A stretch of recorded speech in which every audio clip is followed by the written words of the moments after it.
Hi friends, வணக்கம். இந்த வீடியோவில் நம்ம என்ன பார்க்க போகிறோம் அப்படின்னா, ஒரு டெட் ஃபோனோட டயக்னாசிஸ் தான் பார்க்க போகிறோம். ஓகே, இது வந்து மாடல் வந்து ரெட்மி 6A டெட் கண்டிஷன் நம்மகிட்ட வந்துச்சு. ஸோ இனிஷியலாக நம்ம என்ன டயக்னாஸ் பண்ணுவோம் அப்படின்னா, ஸ்மார்ட் சார்ஜரில் நம்ம கேபிளை இன்சர்ட் பண்ணிட்டு பார்ப்போம். ஓகே, ஸோ அதான் ஃபஸ்ட்டு நம்ம செக் பண்ணுவோம் டெட் வரும்போது.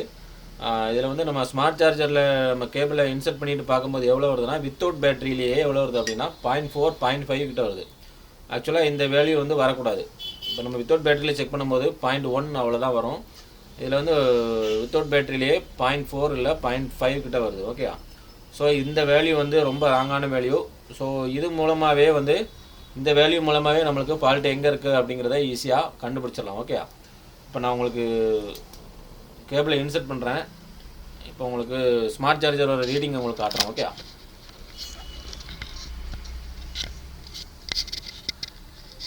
பாருங்கள், ஃபஸ்ட்டு போர்ட்டில் நான் கனெக்ட் பண்ணியிருக்கேன். எவ்வளோ வருது அப்படின்னா 0.4 ஆம்ஸ் வரைக்கும் வருது.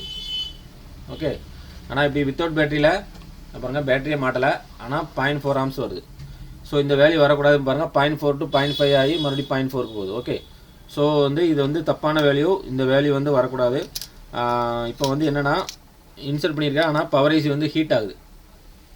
ஓகே, பவர் ஐசி வந்து ஹீட் ஆகுது. இந்த கண்டிஷனில் வந்து ஃபோன் ஆன் ஆகாது. ஏன் அப்படின்னா இது செகண்டரி லைனில் உள்ள ஒரு செகண்டரி லைனில் உள்ள ஒரு லைன் வந்து ஷார்ட். ஓகே, ஸோ இந்த மாதிரி வேல்யூ வந்துச்சு அப்படின்னா கண்டிப்பாக நீங்கள் செக் பண்ணக்கூடிய ஒரு லைன் வந்து எந்த லைன் அப்படின்னு நான் உங்களுக்கு காட்டுறேன். அதாவது இது வந்து எம்டிகேல வந்து 6357 CRV இந்த ஐசி, அதுக்கப்புறம் 6358 WA இருந்தாலும் சரி, இந்த மாதிரி உங்களுக்கு வேல்யூ வந்துச்சு அப்படின்னா நீங்கள் எந்த லைனை செக் பண்ணணும் அப்படின்னா VUSB PMU அப்படிங்கிற ஒரு லைன் இருக்குது. ஓகே, என்னது VUSB PMU அப்படிங்கிற லைனு, அந்த லைனில் ஷார்ட் இருந்துச்சுன்னா இந்த மாதிரி தான் ரீடிங் காட்டும்.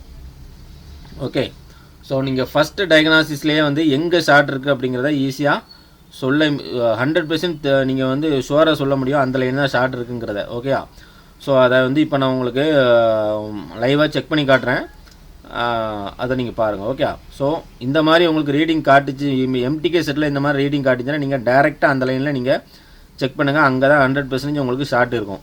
ஸோ அந்த ஷார்ட்டில் வந்து நீங்கள் பவர் ஐசிலையும் ஷார்ட் இருக்கும், அதாவது பவர் ஐசி டு CPU போகக்கூடிய லைனு.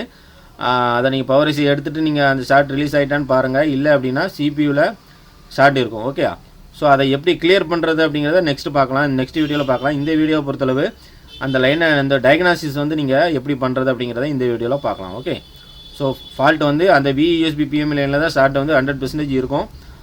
உங்களுக்கு இது போல் உங்களுக்கு ஷார்ட்டு உங்களுக்கு வந்து எம்டிகே செட்டு வந்துச்சு அப்படின்னா இந்த மாதிரி உங்களுக்கு ரீடிங் வருதுன்னா நீங்கள் கண்டிப்பாக அந்த லைனை செக் பண்ணுங்கள். எல்லா எம்டிகே பவர் ஐஸ்லேயும் அந்த லைன் கண்டிப்பாக இருக்கும். அந்த லைனை நீங்கள் பர்டிகுலராக செக் பண்ணுங்கள், கண்டிப்பாக அந்த லைனை உங்களுக்கு ஷார்ட் காட்டும். ஓகே, ஸோ இப்போ வந்து உங்களுக்கு ட்ரேஸ் பண்ணுற வீடியோவை உங்களுக்கு காட்டுறேன். Okay, by.